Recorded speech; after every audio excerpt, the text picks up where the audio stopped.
Hello students, welcome to my channel. I hope सभी की पढ़ाई बहुत अच्छी चल रही है। तो आज हम लोग करेंगे हमारा जो साइंस का क्लास 6 का एनसीईआरटी बुक का 6 चैप्टर है, the living organisms, characteristics and habitats. तो जैसे कि ये चैप्टर अपने नाम से ही बता रहा है कि इसमें क्या है, हम लोग लिविंग ऑर्गेनिज्म के बारे में जानेंगे, उनके कैरेक्टरिस्टिक्स और उनके हैबिटेट्स के बारे में जानेंगे। Okay, so Paheli and Bujo went on a vacation to many places of interest. One such trip took them to the river Ganga in Rishikesh. They climbed the mountains of the Himalayas where it was very cold. They saw many kinds of trees on these mountains, oaks, pines and deodars, very different from the ones near the home on the plains. तो इसमें बताया है, जैसे आपको पता है कि इसमें दो करैक्टर है, पहेली एंड बूचो। तो वो बहुत सारे प्लेसेस पे अपने छुट्टियों में गए और वहाँ पे एक जगह ऐसी थी जो कि रिवर गंगा पे वो लोग गए, उसके साथ थी ऋषिकेश में। तो वहाँ पे उन्होंने माउंटेन्स देखे, हिमालयाज के माउंटेन्स, और वहाँ पे तो बहुत ठंडी थी। और उन्होंने वहाँ पे अलग अलग तरह के ट्रीज देखे जो वहाँ उनको प्लेन एरिया में नहीं मिलते थे। ये ट्रीज थे ओक्स के, पाइन्स के और देवदार वगैरह के। और उसके बाद दूसरी ट्रिप में वो लोग राजस्थान गए और वहां पे उन्होंने गर्म डेजर्ट के ऊपर कैमल्स पे ट्रेवल किया और उन्होंने बहुत सारे अलग अलग तरह के कैक्टस प्लांट्स को कलेक्ट किया उस ट्रिप में से। और उसके बाद वो पहुंचे पुरी और वहां पे उन्होंने सी बीच को विजिट किया, जहां पे क्या थे, कैजुअरीना ट्रीज थे। ठीक है जी। और ये सब रिकलेक्ट करते हुए वो इसको रिकलेक्ट कर रहे थे कि कैसे वो कहाँ कहाँ वहां गए। उनके दिमाग में एक चीज आई, एक थॉट आया। उन्होंने सोचा कि क्यों हर जगह पे अलग अलग तरह का वेदर है, जैसे कुछ गर्म है जगह, कुछ ठंडी है जगह, और क्यों जो है अलग अलग तरह की वेजिटेशन है, कुछ हर कोई जगह हॉट एंड ड्राई है, ठीक है जी, कुछ ह्यूमिड है, कुछ कोल्ड है, सब अलग अलग तरह की है। और वहां पे सबकी हर जगह पे बहुत सारे ऑर्गेनिज्म मिलते हैं, अलग अलग काइंड के मिलते हैं, लेकिन एक जगह पे कोई और ऑर्गेनिज्म मिलते हैं, कुछ अलग तरह के होते हैं, दूसरे पे कुछ अलग तरह के। They tried to think of a place on earth where there may not be any living creature. So सोचा कि क्या अर्थ पे कोई ऐसी जगह है जहाँ पे कोई भी लिविंग क्रिएचर ना हो। Boojho thought of places near his home. अब उसने सोचा कि मैं अपने घर के आसपास भी देखूं। Inside the house he tried the cupboards. He had thought that there may not be any living organisms here, but he found one tiny spider in the cupboard. उसने सोचा कि मेरे घर में कोई ऐसी जगह तो होगी जहाँ पे कोई भी ऑर्गेनिज्म ना हो। तो उसने अपनी कबर्ड को देखा, उसको खोला, उसको वहां एक छोटी सी स्पाइडर मिली। और अगर उसके घर की बाहर की बात करो, there did not seem to be any place he could think of that he did not have living creatures. घर के बाहर भी उसे कोई भी ऐसी जगह नहीं मिली जहां पे लिविंग क्रिएचर्स जो है वो ना हो, ऑफ सम काइंड और द अदर, एक तरह के या दूसरी तरह के। पहेली started thinking and reading about far away places. अब पहेली ने सोचना शुरू किया और पढ़ना शुरू किया कि जो दूर के प्लेसेस हैं वहां पे कैसे है, वहां पे ऑर्गेनिजम्स कैसे हैं। She read that people have even found tiny living organisms in the opening of volcanoes. उसको पता चला कि लोगों को तो इवन वॉल्केनो की जो ओपनिंग्स है वहां पे भी उनको छोटे छोटे ऑर्गेनिज्म मिले हैं, लिविंग ऑर्गेनिज्म। सो लाइफ की एक खासियत है कि लाइफ कहीं पे भी अपना सर्वाइवल ढूंढ ही लेती है। ठीक है जी। Organisms and the surroundings where they live. अब हम बात करेंगे ऑर्गेनिजम्स की और जिस सराउंडिंग्स में ऑर्गेनिज्म रहते हैं उसकी। Another thought that occurred to Paheli and Bujo was about the kinds of living organisms that were present in different locations that they had visited. अब उनको ये थॉट आया, उन्होंने देखा कि हम लोग सोचते हैं कि कहाँ कहाँ पे हमने विजिट किया और हमें कहाँ कहाँ पे कैसे कैसे जो है ऑर्गेनिजम्स हमें मिले। The deserts had camels. अब डेजर्ट्स की बात करें, रेत की बात करें, वहां पे है camels. The mountains had goats and yak. अगर हम माउंटेन्स की बात करें तो वहां पे हमारे पास गोट्स हैं, याक है।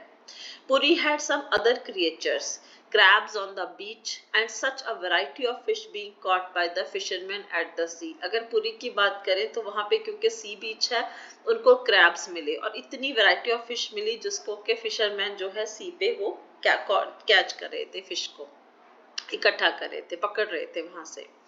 And then there did seem to be some creatures like ants that were present in all these different locations. लेकिन कुछ creatures ऐसी थी जो सारी जगह पे थी, जैसे कि ants.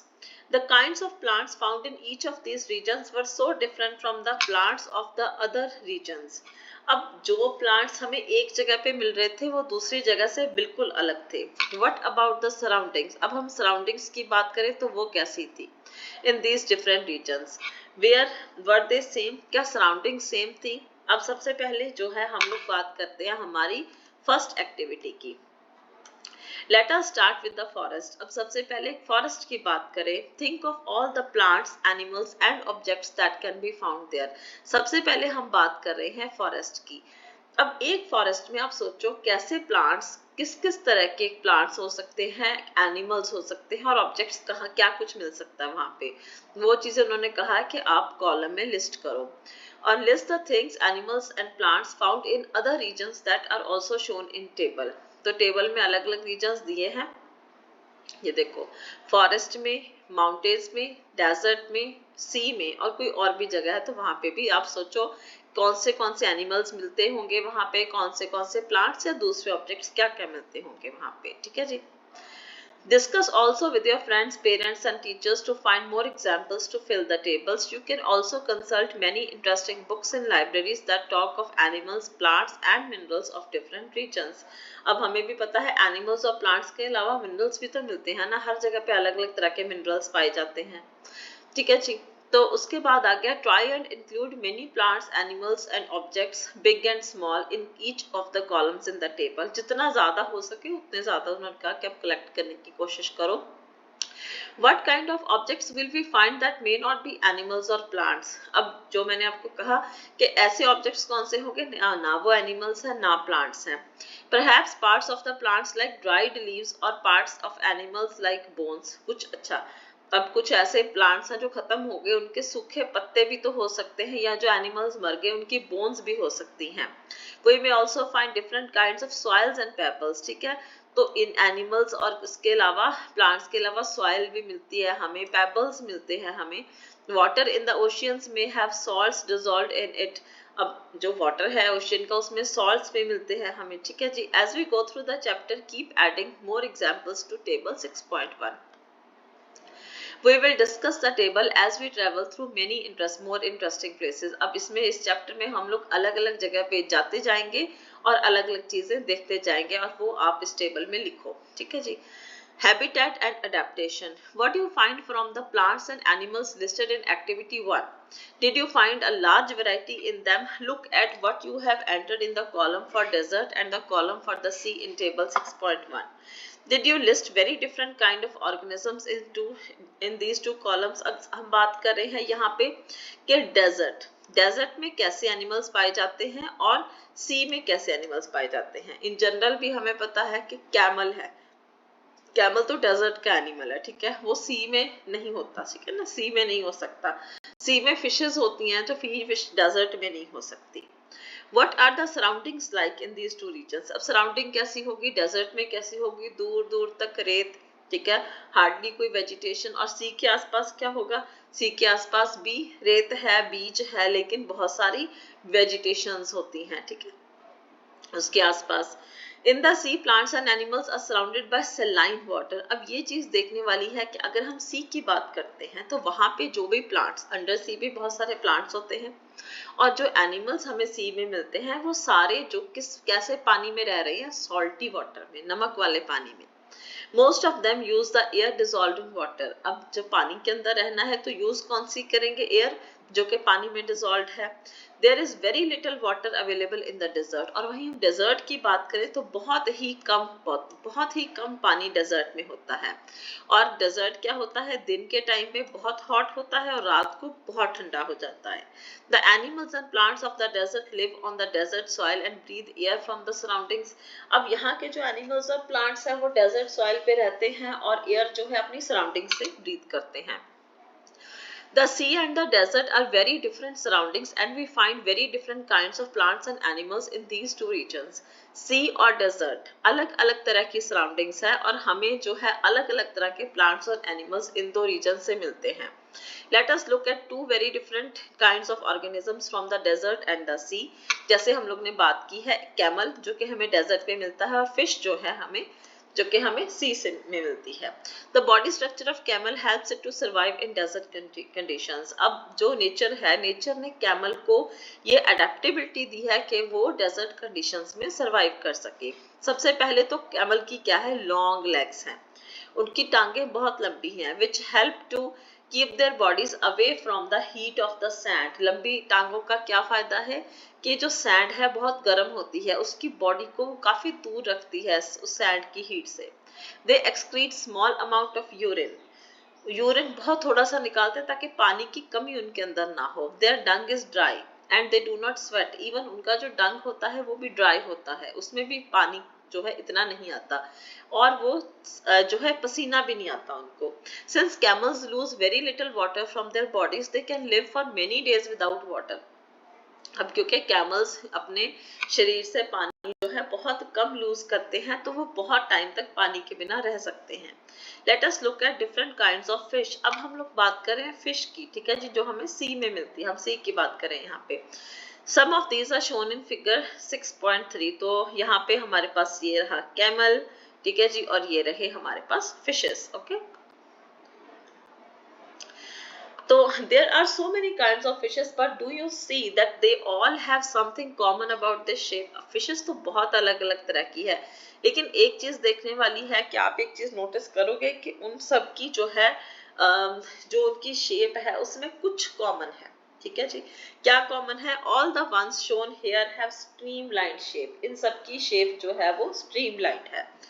All the ones shown here have streamlined shape that was discussed in chapter 5. हम पीछे चैप्टर में पढ़ के आए हैं कि streamlined shape का क्या फायदा होता है जब हम लोगों ने मूवमेंट पढ़ी थी. This shape helps them to move inside water. ठीक है, तो easily मूव कर सकते हैं. अभी हम लोग पिछले चैप्टर में पढ़े हैं. Fish have slippery scales on their bodies. अब fishes के जो होते हैं बॉडी के ऊपर slippery scales होते हैं. These scales protect the fish and also help in easy movement through the water. ये जो scales हैं ये fish को protect करते हैं और उनको हेल्प करते हैं वाटर के थ्रू इजीली मूव करने में. We discussed in chapter 5 that fish can have flat fins and tails that help them to change their direction and keep their body balanced in water. तो हमें पता है कि उनके fins और tails उनको हेल्प करते हैं कि वो चलते टाइम अपनी डायरेक्शन चेंज कर सकते हैं और उनको उनकी बॉडी को वाटर में बैलेंस बनाने में भी यही हेल्प करते हैं. Gills present in the fish help them to use dissolved oxygen dissolved in water. जो गिल्स होते हैं फिशेस में वो हेल्प करते हैं जो वाटर ऑक्सीजन में ऑक्सीजन डिसॉल्व होती है उस वहां से, क्योंकि गिल्स इनके रेस्पिरेटरी ऑर्गन्स हैं तो सांस से गिल से लेते हैं तो ऑक्सीजन जो वाटर में डिसॉल्व है उसको वहां से लेने में हेल्प करते हैं gills. We say that the features of a fish help it to live inside water and features of a camel help it to survive in a desert. तो हम ये देखते हैं कि जो फीचर्स हैं फिश के वो उसको हेल्प करते हैं कि वो वाटर में रह सके और जो कैमल के फीचर्स हैं उसको हेल्प कर रहे हैं कि वो डेजर्ट में सरवाइव कर सके. We have taken only 2 examples from a wide variety of animals and plants that live on the earth. अब दुनिया में लाखों प्रजातियां हैं और हम सिर्फ 2 की बात कर रहे हैं. In all this variety of organisms, we will find that they have certain features that help them to live in the surroundings in which they are normally found. अगर आप ध्यान से देखो किसी भी ऑर्गेनिज्म को, अगर आप देखो जहाँ पे वो एक्चुअल में पाया जाता है तो आपको पता चलेगा कि नेचर ने उसको उस हिसाब से हर चीज वो दी है जो कि वहां पे उसको रहने के लिए फिट करती है. The presence of specific features or certain habits which enable an organism to live in natural place, live naturally in a place is called adaptation. और यही चीज इसको हम बोलते हैं adaptation. नेचर हेल्प करती है, नेचर उसकी बॉडी को ऐसा बना देती है so that it can adapt in whatever place it is living. ठीक है ना. इवन अगर हम ह्यूमन बीइंग्स की बात करें तो वो भी अडेप्ट करते हैं, वो उसमें भी अडेप्टेशन है, तो जो कि आप आगे पढ़ोगे आगे क्लासेस में. Adaptation of organisms differ depending on their place of dwelling. Place of dwelling होता है जहाँ पे रह रहे हो, कोई भी बंदा रहता है तो हर organism adapt हो जाता है जिस तरह की जगह पे वो रहता है. That is why a fish cannot live out of water and a camel cannot live in a sea. अब यही कारण है कि फिश जो है वो वाटर के बिना जो है नहीं रह सकती, पानी के बिना, और सी जो है कैमल जो है वो सी में नहीं रह सकता। यहाँ पे मैं ऐड करूंगी, कुछ दिन पहले मैं एक वीडियो देख रही थी, वो वीडियो किसी ने डाली हुई थी और शायद वो डिस्कवरी वगैरह जो चैनल है शायद उनकी ही कोई वीडियो होगी, वहां से ली होगी, मेरे को सोर्स का नहीं पता, बट वहां पे वो जो था पाकिस्तान का एक एरिया था जो कि शायद हायर मोस्ट कोई पीक वगैरह होगी या कोई बिल्कुल ऐसा एरिया होगा जहां तक पहुंचना पॉसिबल नहीं होगा। तो वो लोग वहां पे पहुंचने की ट्राई कर रहे थे, जहाँ पे मोस्ट डिफिकल्ट रोड जो मानी जाती होगी वहां की, तो वहां पे जा रहे थे। जो मैं चीज बताना चाह रही हूँ वो ये है कि उन्होंने जहाँ पे वो गए और वहां पे एंड में जो विलेज था, विलेज के बारे में बताया गया कि यहाँ पे लोगों की जो लंग्स होते हैं ना वो काफी बड़े साइज में होते हैं, क्योंकि आपको पता है जैसे जैसे आप माउंटेन के ऊपर वाले रीजन पे जाते हो तो क्या है, आपकी ऑक्सीजन जो है वो कम होती जाती है। तो कहते हैं कि उनके जो लंग्स होते हैं हमारे लंग्स के कंपैरेटिवली उनके लंग्स बड़े होते हैं, उसको अडेप्ट कर लिया उन्होंने, उनकी बॉडीज ऐसे अडेप्टेड है ताकि वो उस लो जो ऑक्सीजन की कंडीशन है वहां पे रह सके। और यही कारण है कि उनका जो है, क्योंकि हम सभी को पता है, हम लोग जब इवन हम लोग योगा की बात करते हैं, प्राणायाम की बात करते हैं, कहते हैं कि प्राणायाम करो आपकी हेल्थ अच्छी रहेगी, ठीक है ना। तो मेन चीज क्या है, हम लोग ऑक्सीजन पे जी रहे हैं, अगर मेरे लंग्स की कैपेसिटी ज्यादा है, मेरे लंग्स ज्यादा ऑक्सीजन ले रहे हैं तो शायद इस वजह से, लेकिन वहां की जो लाइफ एक्सपेक्टेंसी है उनके बताने के मुताबिक वो बहुत ज्यादा थी। उनका कहना था कि अगर कोई 90 साल का मरता है तो उनको कहते हैं बहुत जल्दी मर गया, ठीक है जी। सो दिस इज अडेप्टेशन, मतलब जहां पे भी कोई लोग रहते हैं उस हिसाब से उनकी बॉडीज जो है वो अडेप्ट हो जाती हैं। Okay the place where organism live is called a habitat. अब जहाँ पे कोई ऑर्गेनिज्म रहता है उस प्लेस को हम लोग हैबिटेट बोलते हैं। हैबिटेट का मतलब होता है ड्वेलिंग प्लेस, ड्वेलिंग होता है जहाँ पे आप रहते हो, आपका घर। The habitat provides food, water, air, shelter and other needs to organisms. अब जो हैबिटेट है वो ऑर्गेनिज्म को फूड भी देता है, प्रोवाइड करवाता है, उसको पानी देता है, एयर देता है, शेल्टर देता है और दूसरी उसकी जरूरतें पूरी करता है। Several kinds of plants and animals live in same habitat, और एक जगह पे बहुत सारे तरह के प्लांट्स और एनिमल्स जो हैं पाए जाते हैं। The plants and animals that live on the land are said to live in terrestrial habitats. और जो प्लांट्स और एनिमल्स लिव करते हैं लैंड पे उनको हम कहते हैं कि ये टेरेस्ट्रियल हैबिटेट पे रहते हैं। Some examples of terrestrial habitats of are forests, grasslands, desert, coastal and mountain regions. Terrestrial का क्या मतलब है, जहां पे भी जमीन है, फिर चाहे वो फॉरेस्ट हो, ग्रासलैंड हो, डेजर्ट्स हो, कोस्टल एरियाज हो या माउंटेन्स हो। On the other hand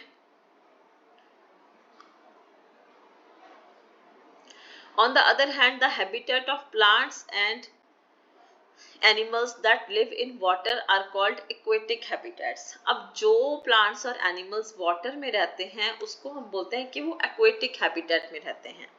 lakes हैं, रिवर्स हैं, ओशियंस हैं, ये एग्जाम्पल है एक्वेटिक हैबिटेट की। There are large variations among terrestrial habitats like forest हो गए। अब टेरेस्ट्रियल की बात करें उसमें फॉरेस्ट आ जाते हैं, ग्रासलैंड्स आ जाते हैं, डेजर्ट्स आ जाते हैं, कोस्टल एरियाज आ जाते हैं, माउंटेनियस रीजन्स आ जाते हैं। तो ज्यादा वेरिएशन जो क्या है, टेरेस्ट्रियल हैबिटेट में ज्यादा जो है वेरिएशन है। The organisms, both plants and animals living in a habitat are its biotic component। जो भी plants और animals यानी कि जो living creatures हैं जो एक habitat में रह रहे हैं वो उस habitat का क्या है, बायोटिक component है।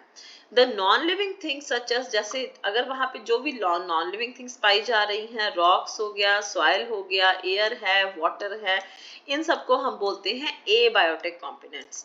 तो आपको ये याद रखना है कि किसी भी हैबिटेट में दो तरह के कंपोनेंट्स होते हैं, एक तो होता है बायोटिक कंपोनेंट, एक होता है एबायोटिक कंपोनेंट। जो आपका बायोटिक कंपोनेंट है वो है लिविंग थिंग्स, जैसे प्लांट्स हैं, एनिमल्स हैं। जो आपका एबायोटिक कंपोनेंट है वो है नेचुरल थिंग्स, मैनमेड नहीं होनी चाहिए लेकिन नॉन लिविंग। रॉक हो गया, सॉइल है, एयर है, वाटर है। अब आप यहाँ से देखो क्या सनलाइट और हीट बायोटिक है या एबायोटिक है, ये आपको देखना है। We know that some plants grow from seeds. Let us look at some abiotic factors and their effects on seeds as they grow into young plants. अब हमें पता है कि जो प्लांट है वो सीड से उगता है, तो हम लोग अब देखेंगे कौन से ऐसे एबायोटिक फैक्टर्स हैं जो कि सीड को उगने में हेल्प करते हैं। ठीक है, तो हमारी जो हमने चैप्टर 4 में एक्टिविटी की थी जिसमें हमने ग्राम और मेज सीड से स्प्राउट्स बनाए थे, ठीक है। When the seed turned into sprout it is said to have germinated. तो जब सीड से स्प्राउट बनता है ना, तो उसको आप बोलते हो कि जर्मिनेट हो गया, उस प्रोसेस को जर्मिनेशन बोलते हैं। This is the beginning of life of a new plant. Germination क्या होता है कि उस जो है नए प्लांट की लाइफ में कि दिस इज द बिगिनिंग, उसकी नई लाइफ जो है शुरू हो रही है, उस नए प्लांट की जिंदगी शुरू हो रही है। अब एक एक्टिविटी बताई है, क्या मूंग सीड्स लो, ड्राई मूंग सीड्स और 20-30 सीड्स को साइड पे रख दो and soak the rest in water for a day, और बाकियों को आप पानी में भिगो दो। Divide the soaked seeds into 4 parts. अब आपने क्या करना है, वो जो सोक्ड सीड्स है उनको 4 हिस्सों में डिवाइड कर लो। Keep 1 part completely submerged in water for 3-4 days. अब उन 4 हिस्सों में से एक हिस्से को 3-4 दिन के लिए टोटली पानी में डुबा दो, भिगो दो। Do not disturb the dry seeds and those submerged in water. अब जो हमने पहले छोड़े थे बिल्कुल ड्राई, और ये जो 4 हिस्सों में से एक जो जिनको पानी में बिल्कुल सबमर्ज कर दिया था, उनको अपने डिस्टर्ब नहीं करना। Keep 1 part of soaked seeds in a sunny room and another in a completely dark region like a cupboard that does not allow any light to come in. अब 4 हिस्से थे, एक तो आपके सबमर्ज हो गए पानी में, कंप्लीटली सबमर्ज्ड। अब उस 4 में से एक हिस्से में जो है आपको सोक्ड सीड्स को एक ऐसे रूम में रखना है जहां पे सूरज आ रहा है। दूसरा जो हिस्सा है, यानी कि एक्चुअल में जो तीसरा हिस्सा आ गया, तीसरे को आप हिस्से को कहाँ पे रख रहे हो, ऐसे रीजन में जहाँ पे लाइट नहीं आ सकती, जैसे एक कबर्ड। उनको सोक करना है लेकिन उनको पानी में नहीं भिगोना, जस्ट सोक करके निकाल लिए। एक को सनी रूम में रख दिया, एक को आपने डार्क रीजन में रख दिया। अब आपके पास जस्ट एक हिस्सा रह गया, और ये जो लास्ट है उसको ऐसी जगह पे रखो जो कि बहुत सारी जो है कोल्ड सराउंडिंग, बहुत ज्यादा ठंडी हो, जैसे रेफ्रिजरेटर हो गया या फिर आइस के में रख दो उनको, ठीक है जी। Rinse them and replace the water every day। अब इनको रिंस करो और उनका वाटर रोज रिप्लेस करो। What do you notice after a few days? Do the seeds in all have 5 conditions? In all the 5 conditions germinate uniformly? अब क्या देखोगे आप, क्या सारे के सारे सीड्स जो हैं वो यूनिफॉर्मली जर्मिनेट हो रहे हैं? कोई ऐसा है जो स्लो हो रहा है या कोई ऐसा है जो जर्मिनेट नहीं हो रहा? Do you realize that abiotic factors like air, water, light and heat are important for the growth of plants? Yes, of course। ठीक है जी, ये जो abiotic factors हैं बहुत जरूरी है प्लांट की ग्रोथ के लिए। उसको हवा भी चाहिए, पानी भी चाहिए, लाइट भी चाहिए, हीट भी चाहिए। In fact, abiotic factors are important for all living organisms. We find that organisms exist in very cold as well as very hot climates. तो हम ये भी देखते हैं कि जो और कुछ ऑर्गेनिज्म हैं जो इतने ठंडे -60 तक के वहाँ पे भी रह लेते हैं, और कुछ ऐसे हैं जहाँ पे तपता 50-55 तक टेम्परेचर है, वहाँ पे भी आराम से कुछ रह रहे हैं, ठीक है वहाँ पे भी मिलते हैं। तो ये कैसे सरवाइव करते हैं? Through adaptation.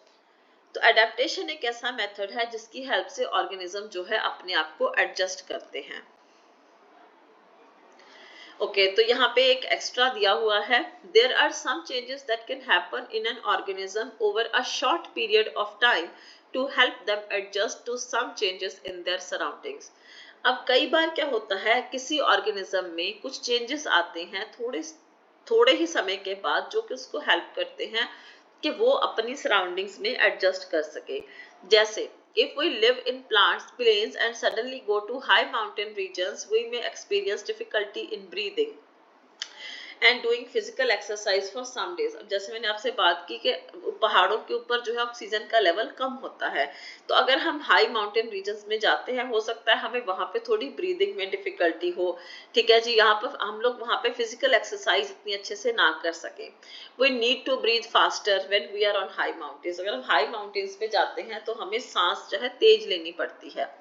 After some days our body adjusts to changed conditions on the high mountain। लेकिन अगर जब हम लोग काफी दिन वहां पे रह लेते हैं तो हमारी बॉडी जो है वो नॉर्मल हो जाती है। Such small changes that take place in the body of a single organism over short periods to overcome small problems due to changes in surroundings are called, इसको हम बोलते हैं acclimatization। या फिर बोलते हो आप एक्लाइमेटाइजेशन, ठीक है जी, एक्लाइमेटाइजेशन। तो जब कोई भी ऑर्गेनिज्म है उसकी बॉडी शॉर्ट टाइम में अपने आप को अडेप्ट करती है किसी चेंज एनवायरनमेंट में या चेंज क्लाइमेट में, तो क्लाइमेट से ही आया है एक्लाइमेटाइजेशन। These changes are different from adaptations that take place of thousands of years। अब adaptation कुछ और चीज है, adaptation होती है लंबे टाइम के लिए, ठीक है, उसमें तो बॉडी में टोटली फिजिकल चेंजेस आ जाते हैं, ठीक है। और adaptation का मतलब ऐसा हो जाता है कि फिर जब वो एक जगह पे रह रहा है फिर वो दूसरी जगह पे नहीं जा सकता, वो वहीं का ही हो जाता है। तो ये एक क्लाइमेटाइजेशन जो है ये अलग चीज है then adaptation। Adaptation does not take place in a short time because of the abiotic factors of a region also change very slowly। अब जो adaptation है वो छोटे टाइम में नहीं होती, क्योंकि किसी भी जगह पे अगर कुछ चेंजेस आ रहे हैं एनवायरनमेंट में तो वो एकदम से नहीं आते, वो धीरे धीरे आते हैं, उस हिसाब से ऑर्गेनिज्म अडेप्ट होता रहता है।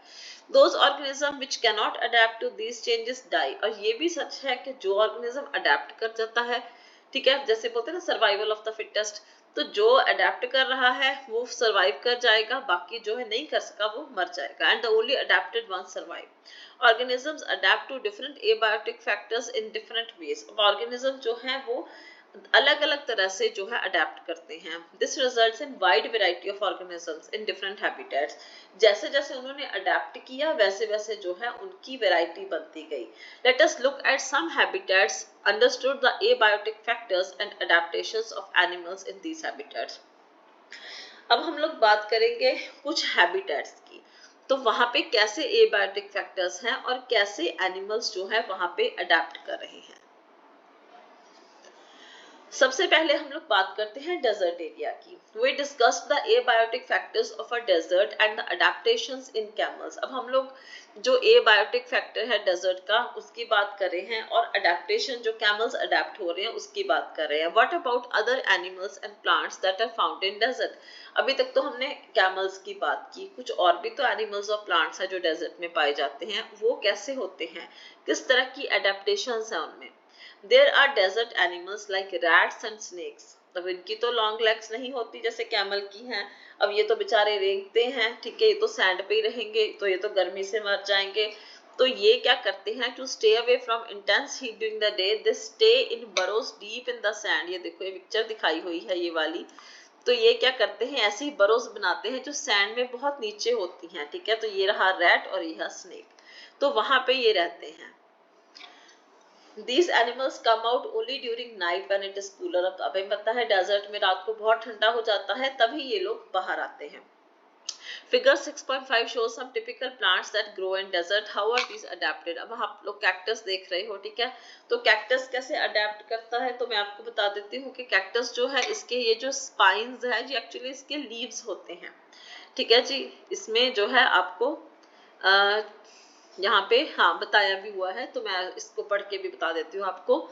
तो आप इनको यहाँ कहा गया है कि आप एक कैक्टस लेके आओ, ठीक है, पॉटेड कैक्टस लेके आओ, उसके बाद और एक लीफी प्लांट लेके आओ, उसमें पॉलिथीन बैग्स जो है इन दोनों के कुछ पार्ट में बांध दो और वहां पे ट्रांसपिरेशन हमने जो है स्टडी करना है। तो बेसिकली मैं आपको छोटा करके बता देती हूँ कि आप देखो आपका जो जैसे यहाँ पे बना देती हूँ, एक आपका जो लीफ है, ठीक है, वो इतना उसका सरफेस एरिया होता है लीफ का। This is your leaf, okay, ये रहा आपका लीफ, ठीक है जी। तो इसका इतना सरफेस एरिया है, तो जब ट्रांसपिरेशन होगी, जैसे हमने पीछे पढ़ा है कि सारा जो हर प्लांट है उसमें ट्रांसपिरेशन होती है, यानी कि वाटर जो होता है प्लांट के अंदर वो वेपर की फॉर्म में वो लीव से ट्रांसपिरेट हो जाता है, वेपर बन के उड़ जाता है। अब देखो इतना इतना लीव है, या कईयों के छोटे बड़े सबके लीव होते हैं, तो ट्रांसपिरेशन चलती रहती है। तो अडेप्टेशन क्या हुई कि जो कैक्टस है, देखो इसमें ये स्पाइन्स हैं, ठीक है ना, ये जो स्पाइन्स हैं जस्ट वो इतनी है, ये एक्चुअली क्या है कैक्टस की, ये है stem, this is not a leave, this is a stem. और ये जो स्पाइन्स है ना, इसके जो कांटे हैं ये लीव्स हैं। अब इसके में तो जगह ही नहीं, कहाँ से ट्रांसपिरेशन होगी, जगह कहाँ है, ठीक है, कांटे में कहाँ जगह होती है, तो ये इनकी अडेप्टेशन है, ओके। तो ये अब पानी को, ताकि कम से कम पानी जो है उसका लॉस हो, तो इन्होंने अपने आप को अडेप्ट कर लिया। तो कुदरत ने इनको ये चीज दी है कि इनको ऐसा बना दिया कि भाई तुम आराम से रहो, पानी जाएगा ही नहीं। और पानी स्टोर कहाँ होता है, अगर आप लोग डिस्कवरी वगैरह देखने में इंटरेस्टेड हो तो आपने सर्वाइवल के जो हैं कुछ प्रोग्राम्स आते देखे होंगे, तो डेजर्ट एरिया में अगर कोई सरवाइव करना चाहता है तो जो एडिबल रहता है कैक्टस, अब मुझे नहीं पता हर कैक्टस एडिबल है या नहीं है, जो मैंने देखा है वो ये है कि ये जो कैक्टस होता है ना, इसके ये वाला जो स्टेम है, अगर आप इसको कांटों को हटा दो तो इसको छिलका इसका उतार दो तो अंदर जो होता है सारा वाटरी होता है, तो वाटर को अपने पास ये सेव करके रखता है। तो वो सर्वाइवल में दिखाते हैं कि वो कैक्टस खा जाते हैं। अब कौन सा कैक्टस एडिबल है कौन सा नहीं ये उनको ही पता होगा, ठीक है। जो मैंने देखा वो मैंने आपको बताया, and kindly don't try this. अच्छा जी, तो ये हो गया हमारा अब यहाँ पे अच्छा फोटोसिंथेसिस जनरली लीव्स करते हैं प्लांट्स में, लेकिन यहाँ पे स्टेम्स करते हैं, बिकॉज स्टेम्स जो है वो ग्रीन कलर की होती हैं। और स्टेम पे एक थिक्की वैक्सी लेयर भी होती है, ठीक है, ताकि वाटर जो है वो रिटेन रह सके। जैसे मैंने आपको बताया कि वाटर जो है रिटेन रह सके। अच्छा जो डेजर्ट प्लांट्स होते हैं उनकी रूट्स भी बहुत डीप होती हैं सॉइल में, ताकि वहां से पानी ले सकें। अब ये होगी डेजर्ट की बात। अब हम आगे माउंटेन रीजन्स पे। These habitats are normally very cold and windy, in some areas snowfall may take place in winters. अब माउंटेन रीजन्स जनरली बहुत ठंडे होते हैं, बहुत विंडी होते हैं, अंधेरी आती है और कई जगह तो स्नोफॉल भी होती है। There is a wide variety of plants and animals living in the mountain regions. अब यहाँ पे भी बहुत सारी वैरायटी मिलती है, ठीक है जी। तो जैसे ये देखो ट्रीज, माउंटेन्स में ऐसे ट्रीज होते हैं।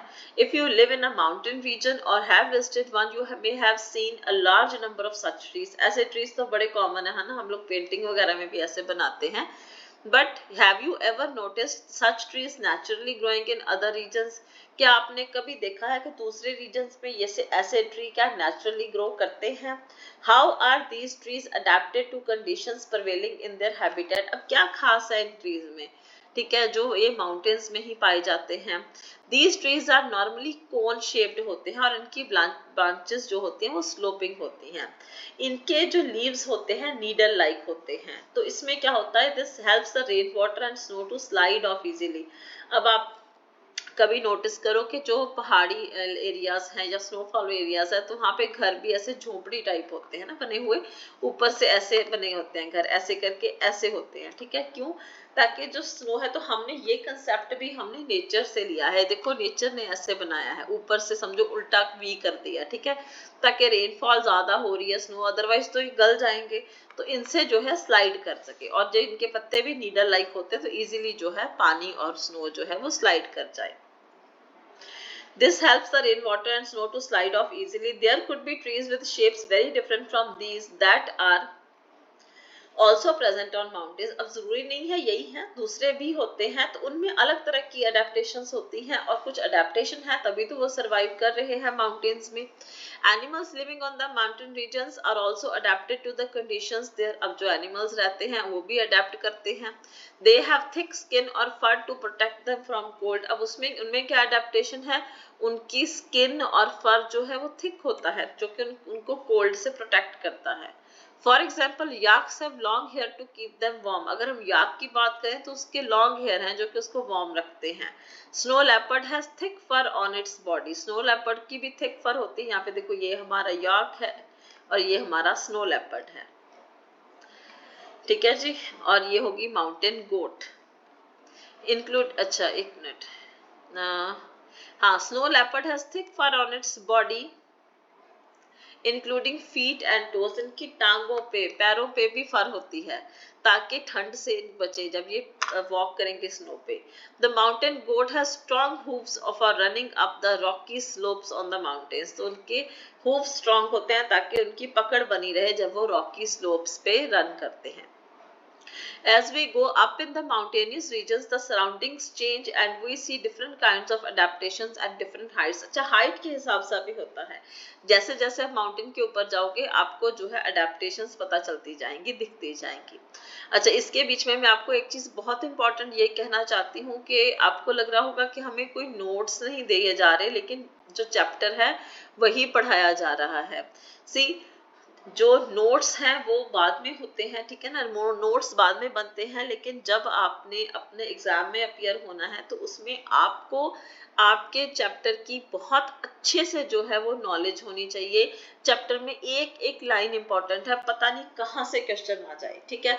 इस वजह से मेरी कोशिश है कि आपको ये लगे कि हाँ बस मैंने यहाँ ये वीडियो देख ली और चैप्टर मेरा डन है, कोई एक भी चीज जो है वो नहीं छूटी। इसलिए मैं आपको कंप्लीट चैप्टर करवा रही हूँ, ऐसे शॉर्ट नोट्स नहीं दे रही हूँ जैसे शायद बाकी जगह पे दे रहे होंगे बाकी चैनल्स पे।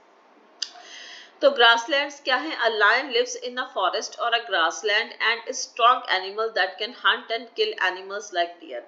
अब एक शेर की बात करें, लायन की, तो या तो वो जंगल में रहता है या ग्रासलैंड में रहता है, और बहुत एक स्ट्रॉन्ग एनिमल है और वो दूसरे एनिमल्स को मारता है, खासतौर पे deer. It is light brown in colour, इसका कलर लाइट ब्राउन होता है, ठीक है जी। तो यहाँ पे देखो, ये रहा लायन और ये रहा dear. How are the eyes placed in the face for these two animals? अब दोनों की आंखें कैसे हैं? दोनों की आंखों की जो प्लेसमेंट है वो देखो, दो उसमें फर्क है। Are they in front or the side of the face? देखो फ्रंट में किसकी है और साइड में किसकी है। Lions have long claws in their front legs that can be withdrawn inside the toes. इनके जो लेग्स होते हैं ना, फ्रंट लेग्स है, वहां पे बहुत बड़े बड़े जो हैं वो पंजे होते हैं और वो टोज के अंदर विदड्रॉ हो जाते हैं, हर टाइम बाहर नहीं रहते। Do the features of a lion help it in any way to survive? अब क्या इसके फीचर्स इसको सर्वाइव करने में हेल्प करते हैं? यस।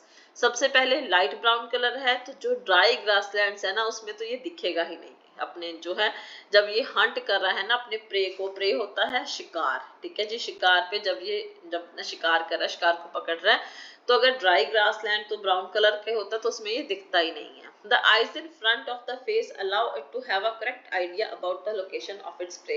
इसकी आंखें जो हैं फेस के आगे की तरफ हैं, तो प्रे को बहुत अच्छे से ये जो है इसको लोकेट कर सकता है। दूसरी हम लोग खाता किसको है? ये डियर को।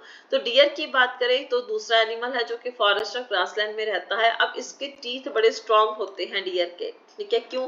क्योंकि इसने तो घास खानी होती है, तो इसको हार्ड प्लांट्स भी च्यू करने होते हैं। A deer needs to know about the presence of predator. अब कुदरत ने इसको भी दिया है, उसको दिया है कि तुम शिकार करो, इसको दिया है कि तुम कैसे बचो, ठीक है ना। In order to run away from them and not become their prey. It has long ears, इनके कान लंबे होते हैं ताकि इजीली सुन सके, दूर से भी इनको हिलती जुलती कोई भी जो है आवाज को सुन जाए। The eyes on the side of its head allow it to look in all directions for danger. अब एक ही साइड पे आंखें हैं तो पीछे नहीं दिखेगा। अब इनकी साइड पे आंखें होती हैं तो आगे पीछे सब तरफ देख लेते हैं, और स्पीड तो इनकी इतनी होती है कि ये जो है उनको प्रेडेटर से अपने आप को बचा सके। There are many other features of lion or deer or other animals and plants that help them to survive in their habitat. और जैसे हम लोगों ने इनकी बात की, और भी बहुत सारे ऐसे एनिमल्स हैं, बहुत सारे ऐसे प्लांट्स हैं, और उनमें बहुत सारे ऐसे फीचर्स हैं जो कि उनको हेल्प करते हैं सरवाइव करने में। Some aquatic habitats. अब एक्वेटिक हैबिटेट्स की बात करें तो हमारे पास है oceans. We already discussed how fish are adapted to live in the sea. अब हमें पता है, हमने देखा है कि पढ़ चुके हैं कि फिश ने कैसे अपने आप को अडेप्ट किया सी में रहने के लिए। Many other sea animals have streamlined bodies to help them move easily in water. ऐसे ही दूसरे जो सी में रहने वाले एनिमल्स हैं उनकी भी स्ट्रीमलाइंड बॉडीज होती हैं ताकि वो पानी में इजीली रह सके। कैसे एनिमल्स जैसे स्क्विड्स हैं, ऑक्टोपस हैं, ये जो हैं इनकी तो स्ट्रीमलाइन बॉडी नहीं है। They stay deeper in the ocean near the sea bed and catch any prey that moves towards them. लेकिन अब ये इनकी क्यों नहीं होती? देखो कुदरत ने इतना भी सोचा, इनको ऐसे अडेप्टेशन दी क्योंकि ये सी के ऊपर की तरफ नहीं, बिल्कुल अंदर रहते हैं, सी बेड पे रहते हैं, तो वहां पे इनको इतना इनको जो है वो स्विम नहीं करना पड़ता, ये वहीं पे रहते हैं और जो भी प्रे इनकी तरफ आता है उसको कैच करते हैं। लेकिन जब ये मूव करते हैं तो ऑटोमेटिकली आपने ऑक्टोपस को मूव करते देखा होगा, तो ये अपनी बॉडी को स्ट्रीमलाइंड बना देते हैं। These animals have gills to help them use oxygen dissolved in the water. हमें पता है कि जो पानी में रहने वाले हैं जनरली उनके गिल्स हैं जो कि उनको रेस्पिरेशन में हेल्प करते हैं। There are some sea animals like dolphins and whales that do not have gills. लेकिन वहीं पे बात करें, डॉल्फिन्स और वेल्स जो हैं उनके पास गिल्स नहीं होते, तो ये क्या करती हैं? ये पानी में ब्रीद करती हैं थ्रू नॉस्ट्रिल्स, या तो नाक के थ्रू हमारी तरह, या इनके ब्लो होल्स होते हैं जो कि इनके हेड के अपर पार्ट पे होते हैं। इसकी हेल्प से ये जो है एयर में ब्रीथ कर सकती हैं, और इसलिए ये पानी के बिल्कुल सरफेस के पास पास तैरते हैं, जब भी सांस लेना ऊपर आ जाते हैं, ठीक है। They can stay inside water for a long time without breathing. इनमें ये भी खासियत है, ये पानी के अंदर बहुत लंबे समय तक सांस लिए बिना रह सकते हैं। अब एक एक सेकंड बाद नहीं ना आ सकते बाहर। They come out to the surface from time to time to breathe in the air। समय समय पे ये लोग ऊपर आते हैं, लेकिन काफी टाइम तक पानी में रह सकते हैं। अब देखो ये कितना इंटरेस्टिंग है, ठीक है जी। और आप डॉल्फिन्स और व्हेल्स का कितना इंटरेस्टिंग एस्पेक्ट है।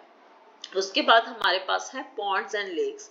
Have you seen plants growing in ponds, lakes, rivers and even some drains. अब हम ये भी देखते हैं, जो हमारे पॉन्ड्स हैं या लेक्स होती हैं, रिवर्स हैं, वहां पे भी प्लांट्स होते हैं। Go on a field trip to nearby pond if possible and try to observe kinds of plants that are seen there. Observe the leaves, stems and roots of these plants. Some of these plants have their roots fixed in the soil below the water. अब कुछ ऐसे होते हैं देखो, जिनकी जो है यहाँ पे देखो रूट्स एकदम अंदर जो है वो सॉइल, पानी के अंदर जो सॉइल है वहां पे जमी हुई है, लेकिन वहीं पे कुछ ऐसे भी हैं जिनकी फ्लोट कर रही हैं जो है roots. In terrestrial plants, roots normally play a very important role in absorption of nutrients and water from the soil. अगर हम टेरेस्ट्रियल प्लांट्स की बात करें तो रूट्स जो है बहुत इंपॉर्टेंट रोल प्ले करती हैं एब्जॉर्ब करने के लिए न्यूट्रिएंट्स को सॉइल में से। However in aquatic plants roots are much reduced in size and their main function is to hold plant in place. लेकिन अगर हम एक्वेटिक की बात करें, उनके तो आसपास है ही पानी, ठीक है ना, तो वहां पे रूट्स का मेन काम क्या है, जस्ट उनको प्लेस पे रखना, उनको एक जगह पे रखना। The stems of these plants are long and hollow and light, long, hollow and light। इनके जो stems होते हैं वो लंबे होते हैं, hollow होते हैं, अंदर से hollow होते हैं और light होते हैं। क्यों? क्योंकि उनको पानी पे तैरना होता है। अब अगर भारी भरकम होंगे तो डूब जाएंगे भाई। The stems grow up to the surface of water while the leaves and flowers float on the surface of the water। Stems surface के ऊपर तक grow कर जाती हैं, leaves और flowers जो हैं वो float करते रहते हैं। Some aquatic plants are submerged in water। कुछ aquatic plants पानी के अंदर भी होते हैं। All parts of such plants are underwater। अब उनके जो हैं सारे प्लांट्स पार्ट्स पानी के अंदर होते हैं। अब हमें पता है, अगर ऐसे तो ये गल भी सकते हैं,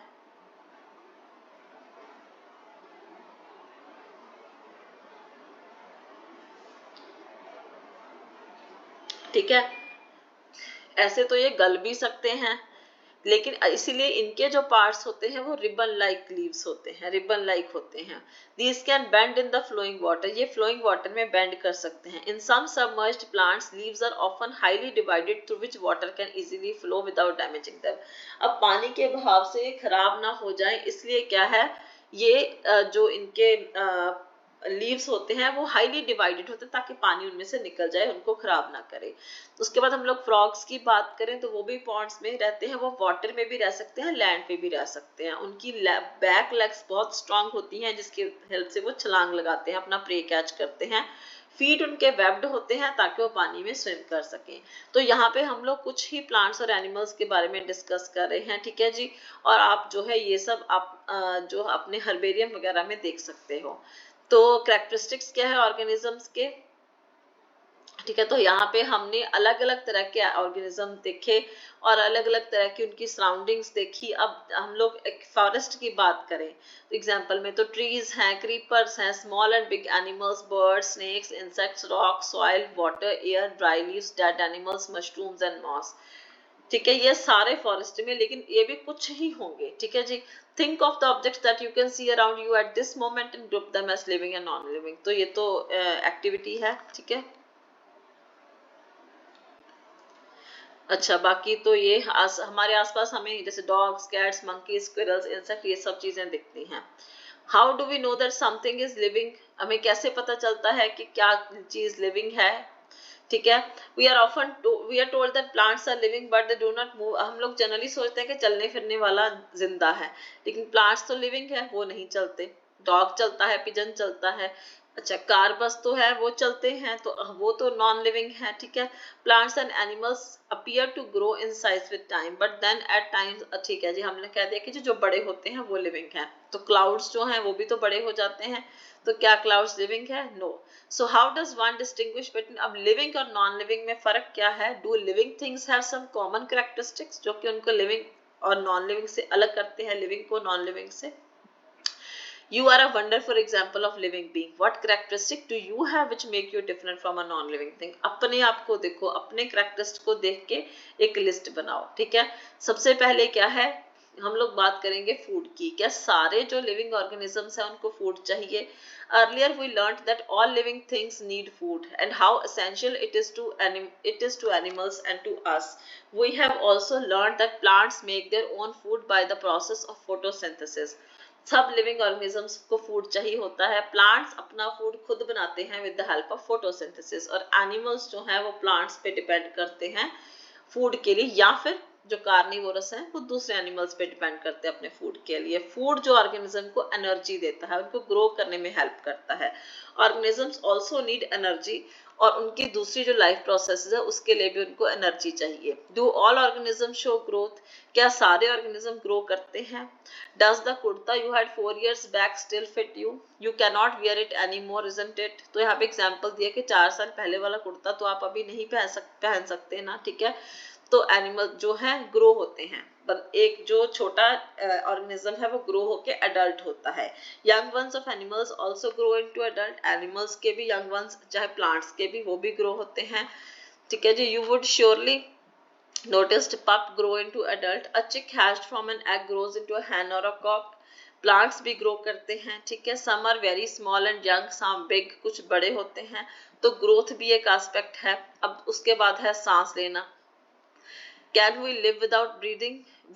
when we inhale the air moves from outside to inside of our body। अब जब हम लोग सांस लेते हैं तो एयर जो है वो बॉडी से, मतलब बॉडी के अंदर जाती है, ठीक है।